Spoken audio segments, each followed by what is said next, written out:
ถ่ายคลิปถ่ายคลิปออก YouTube ก้านี่นี่เป็นกองรถไฟเนาะกองใหญ่สองกองเป็นกองรถไฟเลย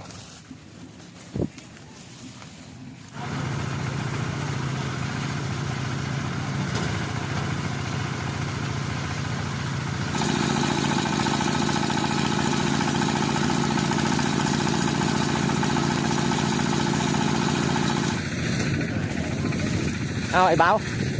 ให้เป็นไอ้เบาพอเนาะนี่เนาะแม่โคนี่เนาะถ่ายแล้วดิโซ่ยิ้มเด้ยิ้มเด้อ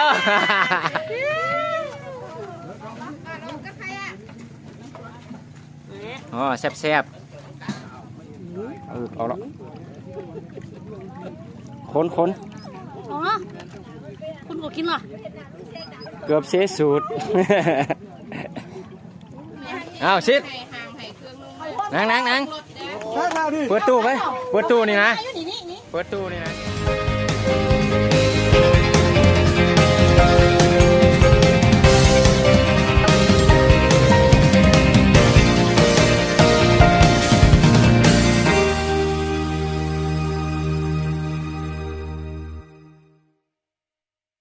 สวัสดีพี่น้องสวัสดีเด้อมื้อนี้มากองเข่านะกองเข่าแล้วก็เลือดหมูวันเดียวตอนเช้าไม่ได้ถ่ายนะเดือนตาเลยกองไปเรา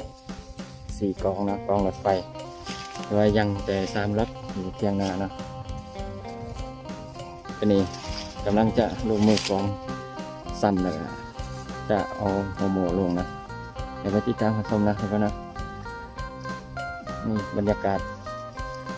เด็กไปเลยนะเดี๋ยวไปกองเข่ากันนะนี่คือวิธีการกองเข่าเนาะมันจะมีผู้หญิงเนาะที่คอนเขาแหลมไว้ให้แล้วเขาจะใส่ไหมสอดเนาะใส่ไหมเป็นตัวสวยเห็ดให้เขาได้เขาแหลมลายเพื่อจะเอานำไปกองเนาะจะเอาสอดแบบนี้เนาะนี่แล้วก็แบกไปเลย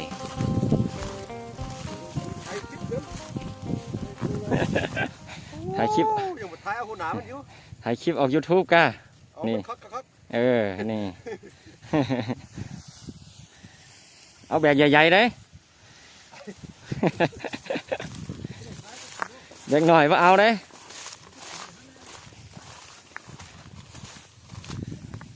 จุหอมก็หอมผู้ชายเป็นผู้แบกเข่ากองนะมาพี่น้องไปกองเข่านำกันเนาะ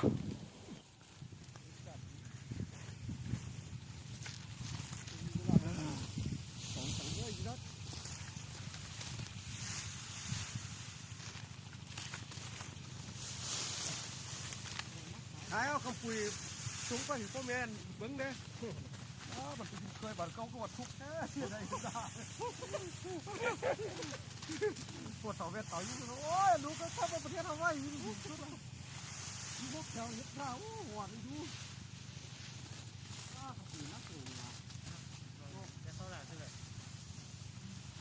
เขายิ้มเลยขนาดนั้น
เดี๋ยว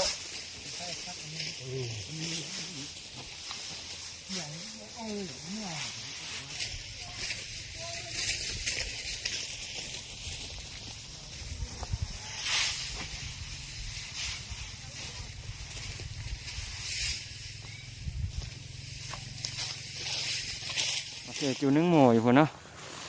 จูนึงกองเพราะว่ามันยังหน่อยเดียวเดี๋ยวในจูนึงโมอยู่ทางหัวหน้าเนาะจูที่ห้อมก็ห้อมแล้วก็พักผ่อนนี่เป็นกองรถไฟเนาะกองใหญ่สองกอง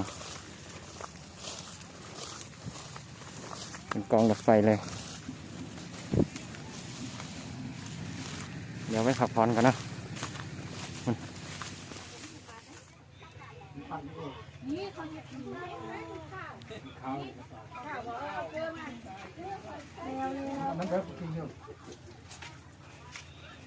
หรือว่านี่เขาเลยเรียกเขาเตะเขาเนี่ย เอาเป็ดไปขา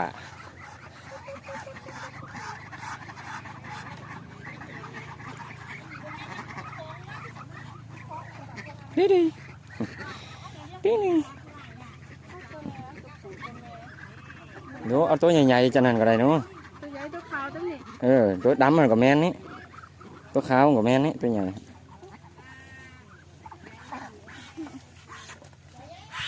อย่าไปเขา โอ๊บดีแย่ดี ต้องเขาโยกมึงนะ ผมเมาที่บ้านนี่ ปัดข้างอ่ะ เอาเลยเอาเลย อ๊บ แม่นบอลมันจะ ขี้เยอะขี้เยอะ พอพีนี่ป้าย้อนนี่อันตีปานี่อันยกขึ้นไม่ออก อ้าวบ่ออก ปอฮะประจาหันอันโตก็ปีเอกับล่ะวัดกันโม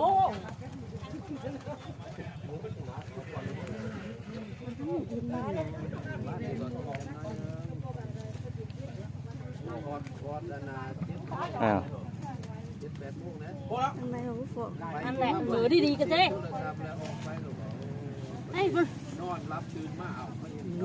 เอาละคนอ๋อคุณก็กินเหรอ เกือบเสียสูตร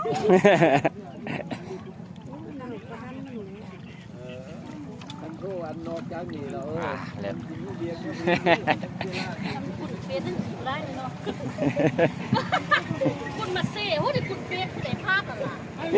ก็เล่าดูเป็นทำมาเป็นปลาข้อเป็ด โอเคเอาสืบต่อกองเมื่อกี้พักหน่อยนึงเนาะยังล็อกหนึง เดี๋ยวซ้ำกองกันเนาะเดี๋ยวเข้าตัวไปกองกันแล้วกองแล้วล่ะเด้อหบสุดท้ายแบกสุดท้าย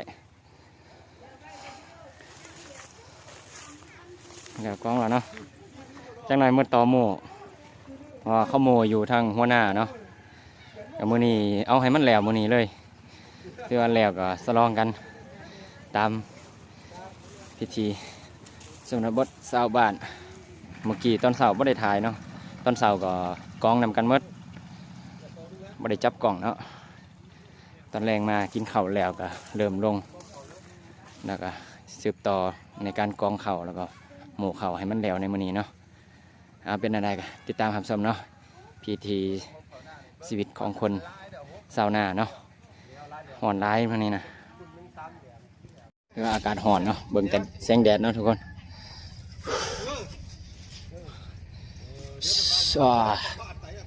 กว่าจะแล้วเอาจนเมื่อยเลยเนาะเดี๋ยวได้ก่อนติดตามเนาะอันนี้มันก็เกี่ยมอาหารตอนแรงมาขายจะเจ๋วแล้วว่ามาขายเอาเปล่า ครับเป็ดสีโตพอพักเมื่อกี้ก็มาถ่ายเข้ากำลังปาดเลือดนะเดี๋ยวนี้เขากำลังลก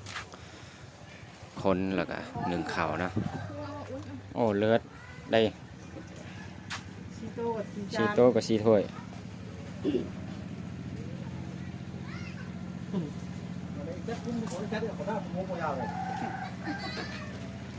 ลูกเจ้ามาเมื่อกลับมา โอเคเดี๋ยวไปหมู่เขาเนาะ สีม่วงปัญญา พักผ่อนวันหนึ่งก่อนพักผ่อนสืบต่อเนาะทุกคนไปเบิ่งหมู่เขาห่อนเปียกมัดไหวบ่ไหวก็สู้ชีวิตชาวนาเนาะ ยังอีกกองใหญ่หนึ่ง2 กอง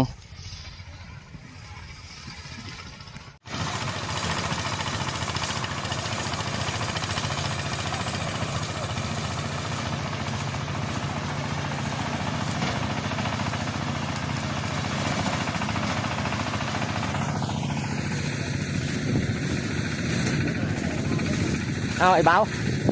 ใครเป็นไอ้เบาพอนะ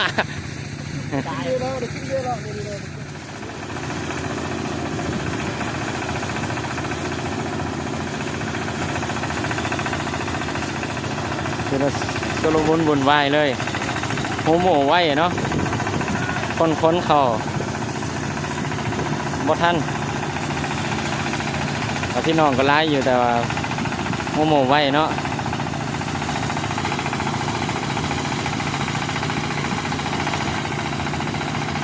โอเคขอตัวไปโหบกันเด้อทุกคนเด้อไปโหบเข่าใส่ก่อนโอเคแล้วเนาะพี่น้องเดี๋ยวนี้เราจะเกียมไปจุ่มที่2เนาะจุ่มที่1แล้วล่ะเดี๋ยวนี้ลุ่งแล้วรถเข็นมาต่างเอาเข่าเนาะจักหน่อยก็เอาจุ่มที่2แล้วก็จะต่างเข่าไปเฮือนเลยเนาะ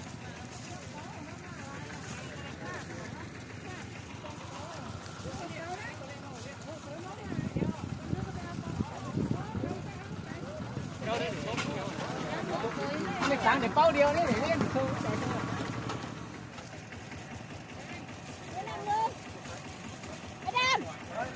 ตัวนี้นะโทรศัพท์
โอเคแต่ว่ายังแต่กองเดียวจุ่มเดียวนี่เนาะแต่ว่าพักผ่อนก่อนเมื่อกี้ก็เมื่อยโมไว้เนาะเดี๋ยวนี้พักผ่อนแล้วก็จะสัมโมกองนี้แล้วก็ถือว่าพักผ่อนกินข้าวกินน้ำเนาะ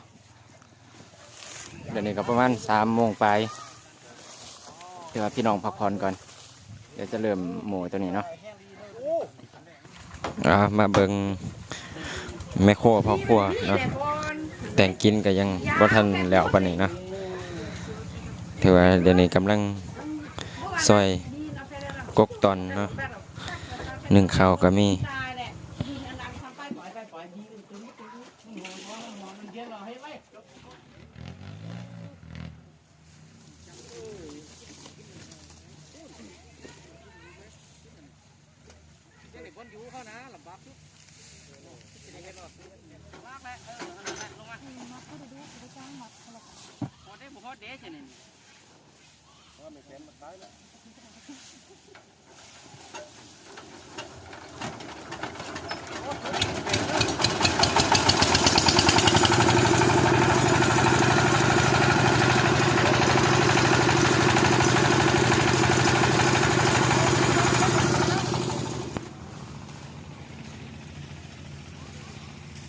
2 4 6ออ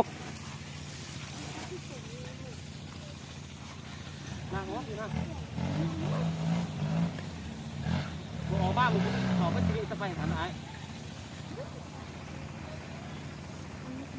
เฮ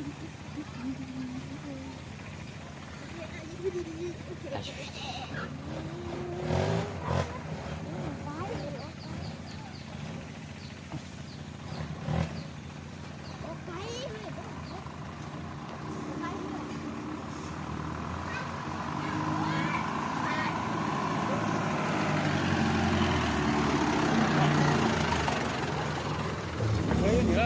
ตึ๊บไปคือโซนถึงยุคมาเดี๋ยวนี่โอ้ลังเสียง5-3 วันพอดีตัวนี้การค่าคุณละ10เปานะนี่คุณละ10ปลายเปาเคยถ่ายทั้งหลังเลยดู โอ้เช้านี่เนาะโอ้ยตาย รถบ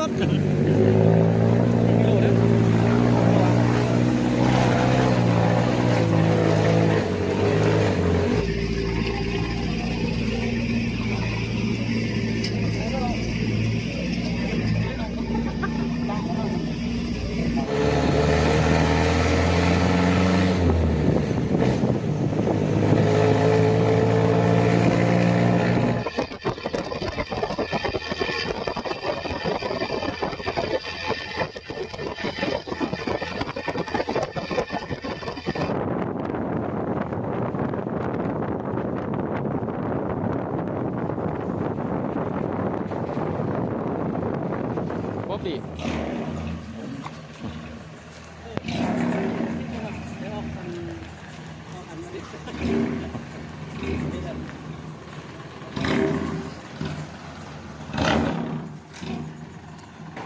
ฮักครับ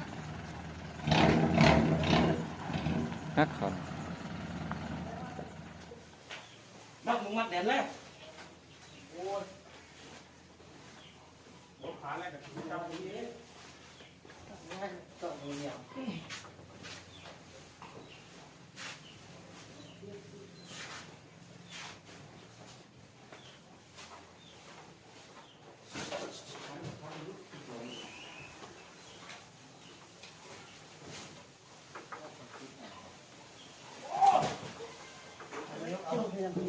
มาหมู่ไปสาย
100 นึงก็แล้วเนี่ย งูแล้ว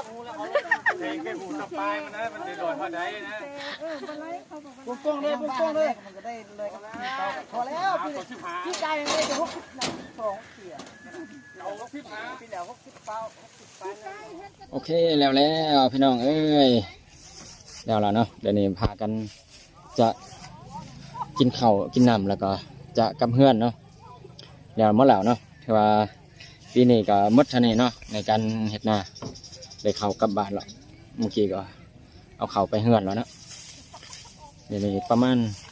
5 โมงเนาะ5 โมงคือว่าแล้วพอดีแล้วพอดีงามตอนนั้นจะได้ปิดคลิปไปเพียงเท่านี้เนาะก็อันใดแต่กินข้าวกินน้ำแล้วก็จะกลับบ้านเนาะ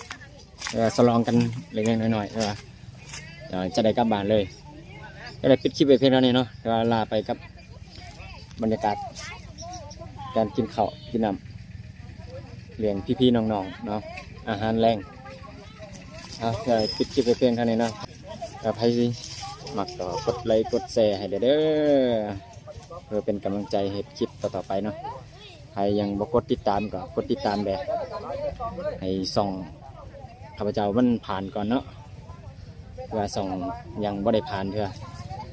เพื่อลากันไปเนาะบายบายดุยซึ่งครบดูครบ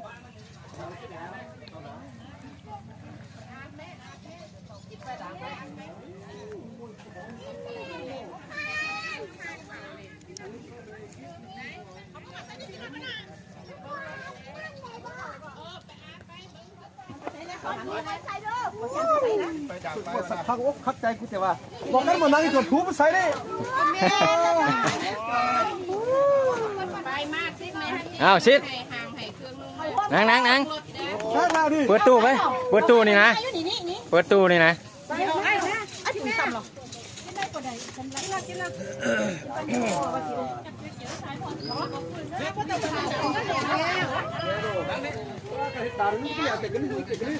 ฮะโจ้หมดเต้นใส่ไปดักไปมาดิเลี้ยงมากอะไรนะลืมใส่จดทูบว่ะ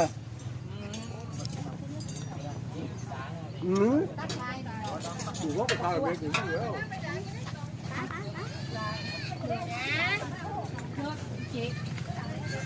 เด้อโจนกันกินมันอิ่มเด้อ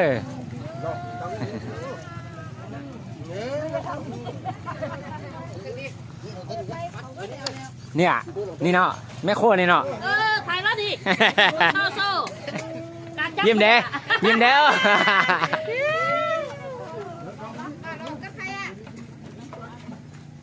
อ๋อแซ่บแซ่บหูลำหู แซ่บอ่ะกันกินขึ้นมาแม่กันบอกจับไปกันนะ